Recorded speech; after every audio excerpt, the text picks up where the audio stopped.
என் தாய்மொழி தமிழுக்கு என் முதல் வணக்கம். எனக்கு உயிர் கொடுத்து உடல் கொடுத்த என் பெற்றோர்களுக்கு வணக்கம். நான் உயிராக நேசிக்கின்ற எம் தேசிய தலைவருக்கு வணக்கம். எனக்கு சொந்த ஊர் ஊரப்பட்டி கிராமம். நாட்டாமலைக்கு பின்னாடி இருக்க ஒரு சின்ன கிராமம். இப்போ அது ரிசர்வ் ஃபாரஸ்ட். அது ஊரப்பட்டி கிராமம். அங்க இருந்து நாங்க 1920களில் நாங்க மதுரை அழகர் கோயில் அடிவாரம் மஞ்சம்பட்டிக்கு நாங்க பஞ்சம்பளைக்கு வந்த ஒரு குடும்பம். இங்க கிட்டத்தட்ட பாத்தீங்கன்னா நாங்க ஒரு 21 பங்காளிங்க இருக்கோம் இல்லையாப்பா? 21 பங்காளிங்க இருக்கும். அதுல எங்க அப்பா தான் முதல் பட்டதாரி. எங்க அப்பா தான் வெட்டினரி டாக்டர். அந்த மதுரைக்கு பக்கத்துல இருக்க அந்த மஞ்சம்பட்டியின் கிராமத்துல இருந்து படிச்சு ஒரு வெட்டினரி டாக்டரா வெளியில வந்தது முதல்ல எங்க அப்பா தான். அதுவும் நீங்க அதுல பாத்தீங்கன்னா ஒரு குடும்பத்துக்கு கல்வி எவ்வளவு முக்கியங்கிறது எங்களோட சின்ன தாத்தாக்கு ரொம்ப தெரியும். எங்க சின்ன தாத்தாவோட பையன் தான் இங்க வந்திருக்காரு. அவர் பேர்லாம் பாத்தீங்கன்னா பயங்கரமா வச்சிருப்பாரு அப்பே. இது எங்க இருந்து வந்துச்சுன்னா உண்மையாலுமே அண்ணா சொன்ன மாதிரி அந்த மரபு ரீதியா தான் சில விஷயங்கள் வந்திருக்கும் போல. எங்க முதல் சித்தப்பா பேரு திருநாவுக்கரசர், 2வது சித்தப்பா பேரு அருணகிரிநாதர், 3வது சித்தப்பா பேரு மாணிக்க வாசகர், கடைசி சித்தப்பா பேரு திருஞான சம்பந்தர். அவர் தான் இங்க வந்திருக்காரு. அதுவும் ரொம்ப கொஞ்சிற மாதிரி அந்த பெயர்கள்லாம் வைப்பாரு. அந்த பெண் பிள்ளைகள்லாம் செல்வி, வள்ளி, முருகனின் மனைவி வள்ளி. அது பாத்தீங்கன்னா அதெல்லாம் ரொம்ப அழகா இருக்கும். சுந்தரி, அழகில் சுந்தரி, அப்படிலாம் பேர் வைப்பாரு. எனக்கு தெரிஞ்சு அதெல்லாம் அங்கிருந்தா வந்திருக்குன்னு நினைக்கிறேன். இதெல்லாம் தாண்டி இந்த மண்ணின் மைந்தனா இன்னைக்கு நான் இந்த படத்தை எடுத்து நிற்கும் போது அண்ணன் முத என்னை கூப்பிட்டு ஒரு பாராட்டு விழா செய்யணும்னு சொன்னாங்க. நான் கண்டிப்பா வரேன்னு நான் அந்த பாராட்டை ஏத்துக்கிறேன்னு சொல்லிட்டு தான் இப்ப நான் இங்க வந்திருக்கேன். இதையெல்லாம் தாண்டி ரொம்ப முக்கியமா இன்னைக்கு ஒரு நிகழ்வு நடக்க போகுது இந்த இடத்துல. இது வரைக்கும் ஒரு 4 வருஷம் ஏமாற்றம் மட்டும்தான் என்னோட வாழ்க்கையில. இன்னைக்கு முதற்கொண்டு இன்னைக்கு மதியம் முதற்கொண்டு எனக்கு ஏமாற்றம் தான். இந்த களத்துல ஒரு தூய தமிழ் தேசிய வாரிய நிக்கிறது மிக கொடுமை. நீங்க பொருளாதார ரீதியா உங்களை அடிச்சு உடைச்சிருவானுங்க. உங்களோட உழைப்ப உங்களோட உழைப்ப மொத்தமா உறிஞ்சி தின்றுவானுங்க. எல்லாரும் பெயர் எடுத்துட்டு போயிடுவானுங்க. கடைசியில பார்த்தா நம்ம தெருவில் நிற்போம். உண்மையாலுமே என்னுடைய குடும்பங்களும் என்னுடைய நண்பர்களும் இல்லை அப்படின்னா இன்னைக்கு நான் இங்க வர்றதுக்கே அவ்வளவு கஷ்டப்பட்டிருப்பேன். ஒரு தமிழ் தேசியவாதியினுடைய அந்த உழைப்பை சுரண்டி தின்பதற்கு இங்க 1000 பேர் இருக்காங்க. அதுல அடிபட்டு தான் நாங்கெல்லாம் இங்க நிக்கிறோம். இதுல ரொம்ப முக்கியமா எல்லாருமே இப்ப இந்த படத்துல ஒர்க் பண்ணவங்க எல்லாருமே அவங்க எல்லாம் அடுத்தடுத்த கட்டத்துக்கு போயிடுவாங்க. அடுத்த ஒரு கமர்ஷியல் படத்துக்கு போயிடுவாங்க, ஒரு கமர்ஷியல் படம் தயாரிக்க போயிடுவாங்க, எல்லாமே போயிடுவாங்க. ஆனா இந்த களத்துல கடைசி வரைக்கும் இந்த 4 வருஷமா நான் என்னுடைய மக்களுக்கு என்ன சத்தியம் பண்ணி கொடுத்தனோ அதே சத்தியத்துல நிக்கிறேன். நான் மேதகு 1 எடுக்கும் போது இந்த மக்கள் தான் என்னை சேர்ந்து இயக்குனரா மாத்துறாங்க. அப்போ இந்த மக்களுக்கு நான் சத்தியம் பண்ணி கொடுத்தேன், நான் இதே களத்துல நிற்பேன், நம்மளுடைய வரலாறு நம்மளுடைய வழிகளை தான் எடுப்பேன் நான் சொல்லி நின்னேன். 4 வருஷம் என்ன பாடுபட்டாலும் அங்கதான் நிப்பேன்னு அங்கேயே நின்னுட்டேன். இனியும் நான் அந்த களத்துலதான் நிக்க போறேன்.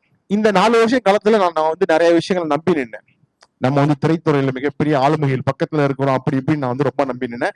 அதுக்காக தான் நான் இந்த வீடியோ சரியா ஓடுதான்னு கேட்டேன். முதல்ல எடுங்க. மிஞ்சியது ஏமாற்றம் மட்டும்தான். ஏன் அப்படி சொல்றேன் அப்படின்னா, எல்லாரும் என் கூட சேர்ந்து கஷ்டப்படுறாங்க. இவர் சுரேஷ் காமாட்சன் இவங்க எல்லாம் சேர்ந்து ஏற்கனவே திரைத்துறையில ரொம்ப பெரிய ஆட்களா இருந்தவங்க எல்லாரும் சேர்ந்து இந்த படத்தை ரிலீஸ் பண்றது கஷ்டப்படுறாங்க. ஆனா முடியல. அப்ப அங்க ஏதோ ஒரு விஷயம் தடுக்குது. அது என்ன தடுக்குது? நான் உள்ள போய் பார்த்தா இந்த இடத்துல நீ சொந்தமா ஒரு விஷயத்த உருவாக்கணும்னு என் மனசு சொல்லுச்சு.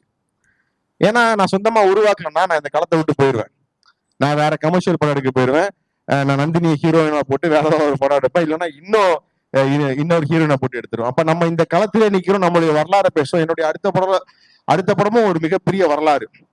ஆட்டிங்கிற திரைப்படமும் ஒரு மிக முக்கிய வரலாறு. தமிழ் நிலத்துல தஞ்சை பகுதியில் இருந்த பெண்களுக்கு 1800களில் மராத்திய மன்னர்களால் அளிக்கப்பட்ட மிகப்பெரிய அநீதி அந்த படம். அதுதான் அதுல பேசியிருக்கோம். அப்போ ஒவ்வொரு இடத்துலயும் நம்ம ஏமாற்றப்பட்டு நிற்கும் போது இன்னைக்கு ரொம்ப ஒரு முக்கியமான விஷயத்த இந்த மண்ணுல இருந்து நான் துவங்கணும்னு நினைக்கிறேன். இதை நான் முன்னாடியே யோசிச்சுட்டேன். அண்ணன் எனக்கு பாராட்டு விழா வைக்கணும்னு சொல்லும் போதே நான் யோசிச்சுட்டேன். அதை நான் இந்த மண்ணுல இருந்து தான் தொடங்கணும்னு ஆசைப்பட்டேன். ஏன்னா இது என்னோட சொந்த மண். நாங்க எங்களுடைய எங்களுடைய தாத்தால இருந்து எல்லாருமே, இப்ப எங்க சித்தப்பால இருந்து எல்லாருமே இங்கதான் இருக்கோம். இது எங்களுடைய சொந்த மண். நான் இங்க இருந்துதான் அதை ஆரம்பிக்கணும்னு நினைக்கிறேன். அண்ணன் அதாவது இதுல கடைசி வரைக்கும் தூய தமிழ் தேசியவாதியாவே கஷ்டப்பட்டு நிக்க போறது நான் ராவணன் மட்டும்தான். அவர் யோசிப்பாரு, ஐயோ அடுத்த படத்துக்கு அடிபடுறான் போல. இல்ல இல்ல இல்ல, ஆனா உண்மையாலுமே ரொம்ப கஷ்டப்பட்டு நிக்க போறது நாங்க 2 பேரும் தான். இன்னமும் அப்படிதான் நிக்கிறோம். நாங்க தூய தமிழ் தேசியவாதியா நிக்கிறனாலே ரொம்ப தெரியல, அந்த கஷ்டம் எங்களை விட்டு போக மாட்டேங்குது. நான் அண்ணன் ராவணன் அண்ணன் ஒரு நிமிஷம் மேடை கலைக்கிறேன். அண்ணா ஒரு நிமிஷம் வாங்க. அண்ணா அண்ணா வாங்க. ஐயா வாங்க. அண்ணா வாங்க. எங்க நம்ம அண்ணங்க வாங்கண்ணே. ஆமா, நான் யாரையும் விடல இல்லைன்னா சரியா வந்துட்டீங்களா? எல்லாரும் பாராட்ட தெரிவிச்சாங்க. ஐயா அம்மா வாங்க. ஐயா ஐயா வாங்க. ஐயா சிவகுமார் ஐயா. இம்ரான் அதை எடுத்துட்டோம். எவ்வளவோ போராடி பார்த்தேன், ரொம்ப கஷ்டப்பட்டு பார்த்தேன். இன்னொருத்தவங்கள்ட்ட போய் நம்ம வந்து நக்கி பிழைக்க வேண்டிய அவசியம் இல்லை. அதுவும் குறிப்பா தமிழனா இருந்தா அந்த ரோஷம் இருக்கும். நான் 4 வருஷமா இந்த களத்துலதான் இருந்திருக்கேன். 4 வருஷமா அந்த களத்துல இருந்திருக்கேன். இனி நான் அந்த களத்துல தான் நிற்பேன். அந்த நம்பிக்கையில உங்க மேல நம்பிக்கை வச்சு இன்னைக்கு நம்முடைய சொந்த ப்ரொடக்ஷன் அகராதி தொடங்கப்படுது. அகராதி, இதனுடைய பேர் வந்து அகராதி. இதனுடைய பேர் வந்து அகராதி. இன்னைக்கு நம்முடைய சொந்த ப்ரொடக்ஷன் தேவைப்படுது. இனி யாருக்கிட்டே நம்ம போய் நிக்க வேண்டிய அவசியம் இல்லை. ஐயா நான் என் வரலாற சொல்றேன், நீ திரைக்கு கொண்டு போ. அம்மா சாமி நான் வரலாற சொல்றேன், நீ ஓடிடில போடு. இன்னும் 4 மாதங்களில் செந்தமிழன் சீமான் அவர்கள் அறிவிக்கிறார்கள் தமிழர்களுக்கான ஓடிடி. இது எங்க அண்ணனுக்கே புதுசா இருக்கும், என்னடா பண்ணிட்டு இருக்கேன்னு. ஆமா, ஆனா இத இந்த இடத்துல பண்ணணும்னு நான் வந்து தீர்க்கமா முடிவு எடுத்தது காரணம் என்னன்னா, அண்ணன் எனக்கு அனுப்பிச்ச இன்விடேஷன் தான். முழுக்க முழுக்க நம்ம ஆட்கள் எல்லாம் தமிழர் அமைப்பு. அதனால எனக்கு ரொம்ப பெருமையா இருந்துச்சு. இது உங்க கையில இருந்தான் அது வந்து நகர்ந்து போகணும்னு நான் ரொம்ப ஆசைப்பட்டேன். இத இந்த இந்த மேடையில் இருக்க எல்லாருமே அதை வந்து இப்ப திறந்து வைக்க போறாங்க. இந்த இடத்துல இந்த மதுரை மண்ணில் தமிழர்களுக்கான முதல் ப்ரொடக்ஷன் இதுதான். தமிழர் ப்ரொடக்ஷன். இந்த ப்ரொடக்ஷன்ல, இந்த தமிழர் ப்ரொடக்ஷன்ல ஒரு கமர்ஷியல் படம் வந்துச்சுன்னா நீங்க சட்டையை பிடிச்சு கேளுங்க. இதுல வரலாறு பற்று தாண்டி நம்மளோட வழிகளை தாண்டி வேற ஏதாவது வந்துச்சுன்னா அன்னைக்கு என்னடா பேசுனேன்னு சட்டையை பிடிச்சு கேளுங்க. வராது. முழுக்க முழுக்க இது நமக்கான படம், நமக்கான ப்ரொடக்ஷன்ஸ். இதை இன்னைக்கு நாங்க ஆரம்பிக்கிறோம். அண்ணன் ராவணன் கூட சேர்ந்து நீங்க எல்லாரும் திறந்து வைக்கலாம். நன்றி அண்ணா. நீங்களும் தொடங்க அண்ணா. முன்னாடி போயிருக்கீங்க.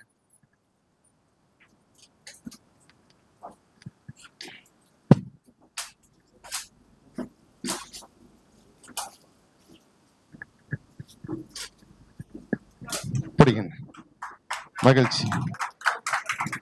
இது இது இது இது இது நமக்கான ப்ரொடக்ஷன், அகராதி படைப்பகம். இன்னொரு ஒரு முக்கியமான விஷயம், இவங்க எல்லாருமே சீனியர்ஸ் நமக்கு. இவங்க எல்லாருமே கொஞ்சம் வயசாயிருச்சு. இதை எடுத்துட்டு நாங்க ஓட வேண்டியிருக்கு. இத இப்ப யாரு பெற்றுக்கொள்ள போறான்னா, ஒரு தடவை எனக்கு போன் பண்ணாரு. மேலுக்கு படம் வந்த போது எனக்கு ஒரு பெரிய சிக்கல் வந்துச்சு. அப்ப ஒருத்தர் போன் பண்ணாரு. போன் பண்ணி கிட்ட நீங்க அமைதியா இருங்க, ஒண்ணு கவலைப்படாதீங்கிட்டு போனை வச்சுட்டாரு. அவர் பதிவை போய் பாக்குறேன், நீ என்னை தாண்டி தாண்டா கிட்ட தொடரணும்னு எழுதியிருந்தாரு. சத்தம் போட்டே சொல்றாரு. இவ யாரு வாங்க போறானா, அண்ணன் வாங்க இசை மதிவானன் வாங்கின. தூத்துக்குடியில முதல்ல இந்த படம் திரைக்கு வருமானு நினைச்சிட்டு இருக்கும் போது அண்ணனுடைய தம்பிகள் எல்லாரும் சேர்ந்து முயற்சி பண்ணாங்க. இத இப்போ இளைஞர்கள் எங்க கையில கொடுக்குறாங்க. இதை நாங்க எடுத்துட்டு ஓட போறோம். வாங்கிக்கண்ணா.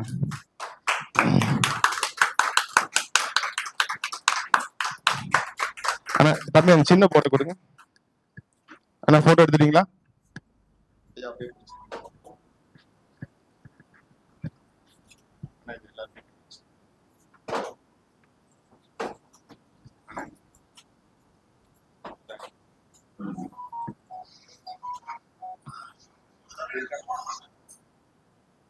பின்னாடி வந்துடலாம்.